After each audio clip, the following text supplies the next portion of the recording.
কিন্তু ইউডিএফে বিপিএফক হেল্প কৰা বুলি দেখা নাই, মানে কথাটো শুনিহে আছো। এতিয়া কথা হৈছে কি যে আজি ইউডিএফে কি কাৰণত বিপিএফক ইয়াত সমৰ্থন দিব, ইয়াৰ যুক্তিটো মই নাজানো। কাৰণ ইয়াত সংঘাতবিলাক আগত যিটো হৈ গ'ল, এই সংঘাতময় পৰিৱেশটো, হিংসাত্মক পৰিৱেশটো কেনেকৈ দলবিলাকে পাহৰি গৈছে মই নাজানো। যে 17 বছৰ বিপিএফৰ সময়ত যিমানখিনি পৰিৱেশ পৰিস্থিতি বিনষ্ট হৈছিলে, আমাৰ জাতি জনগোষ্ঠীৰ মাজৰ সমন্বয় শেষ হৈ গৈছিলে, এই অঞ্চলটো এটা হিংসাত্মক অঞ্চল হিচাপে ৰূপান্তৰ কৰা হৈছিলে। আজি এই পৰিৱেশ সম্পূৰ্ণভাৱে আজি পৰিৱৰ্তন হৈ গ'ল। আজি শান্তি আহিল, নিৰাপত্তা আহিল, সমন্বয় আহিল, সুন্দৰ এটা পৰিৱেশ আহিল। গতিকে দল সংগঠনে নিজৰ নিজৰ কথাটো চিন্তা কৰিব, কিন্তু যোনে যি চিন্তা নকৰক কিয় 35 লাখ জনসাধাৰণৰ শান্তি, সম্প্ৰীতি, উন্নয়ন, ঐক্যতা আৰু এই অঞ্চলৰ নিৰাপত্তাৰ কথাটো যাতে চিন্তা কৰে, মই সেইটোকে সকলোকে আপিল কৰিছোঁ। আজি আমাৰ পৰ্বতজোৰা আমাৰ দলৰ ডিষ্ট্ৰিক্টো হয় আৰু সাব ডিভিজনো হয় আৰু ব্লকো হয়। এই পৰ্বতজোৰাৰ আজি আমাৰ কাৰ্যকৰ্তাবিলাকৰ মিটিঙত মই অংশগ্ৰহণ কৰিছোঁ।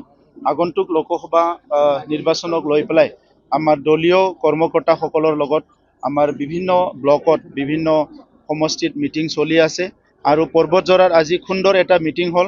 ইয়াত সকলো আমাৰ প্ৰাইমাৰী কমিটি, সকলো VC-DC উপস্থিত আছে আৰু আজি মই আলোচনা কৰি এই কথাটো গম পালোঁ যে দীঘলীয়া সময় বিপিএফৰ যিটো অপশাসন দুৰ্নীতি আছিলে, এই কথাটো পৰ্বতজোৰা ৰাইজে খুব ভালকে বুজি পাইছে আৰু এতিয়া পৰ্বতজোৰাত UPPL বহুত শক্তিশালী ৰূপত আজি তেখেতসকলে কাম কৰি আছে।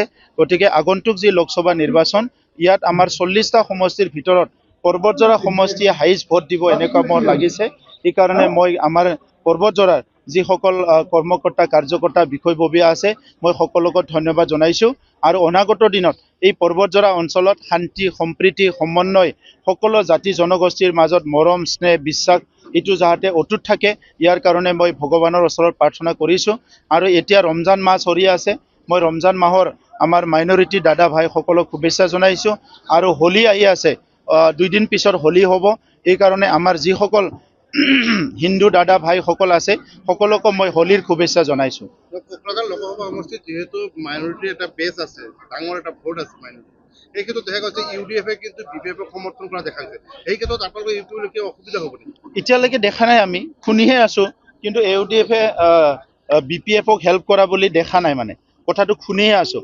এতিয়া কথা হৈছে কি যে আজি ইউডিএফে কি কাৰণত বিপিএফক ইয়াত সমৰ্থন দিব, ইয়াৰ যুক্তিটো মই নাজানো। কাৰণ ইয়াত সংঘাতবিলাক আগত যিটো হৈ গ'ল, এই সংঘাতময় পৰিৱেশটো, হিংসাত্মক পৰিৱেশটো কেনেকৈ দলবিলাকে পাহৰি গৈছে মই নাজানো।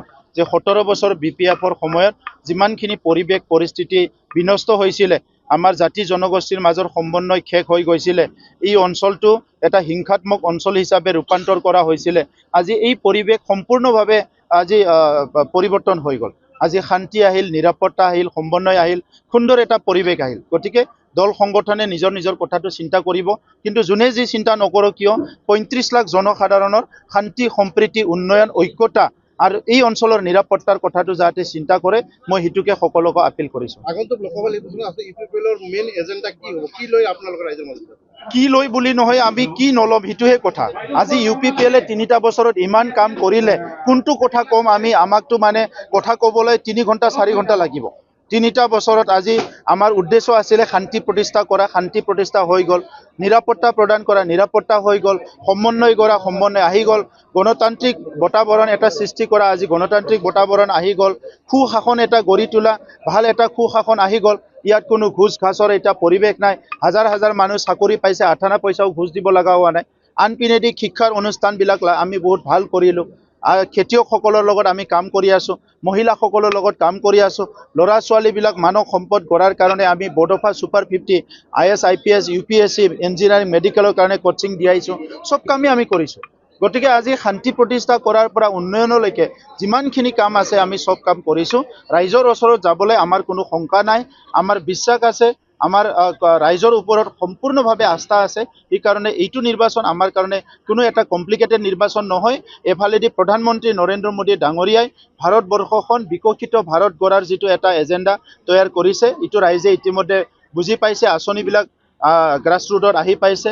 আমাৰ মুখ্যমন্ত্ৰী ডক্টৰ হিমন্ত বিশ্ব শৰ্মা ডাঙৰীয়াই অসমখন যেনেকৈ উন্নত এখন ৰাজ্য হিচাপে গঢ় দিব বিচাৰিছে, ইয়াৰ নমুনা ৰাইজে ইতিমধ্যে দেখিবলৈ পাইছে। বিটিআৰত আমি শান্তি প্ৰতিষ্ঠা কৰাৰ কাৰণে, উন্নয়নৰ কাৰণে কাম কৰিছে, ৰাইজে দেখিবলৈ পাইছে। গতিকে ইয়াত আৰু বেলেগ ইছ্যু নাই, চব ইছ্যু আমাৰ হাতত, বিৰোধীৰ হাতৰ একো ইছ্যু নাই। নমস্কাৰ, মই doctor Pratibha Pachari Agarwal, IVF specialist at Apollo' fertility Guwahati. মই জনাব বিচাৰিছোঁ যে মই কোকৰাঝাৰ আপ'ল' ডায়েগনষ্টিকত 23 মাৰ্চত আহি আছোঁ দুপৰীয়া 12টা বজাৰ পৰা এটা বিনামূলীয়া নিঃসন্তানতা কেম্প লৈ পেলাই।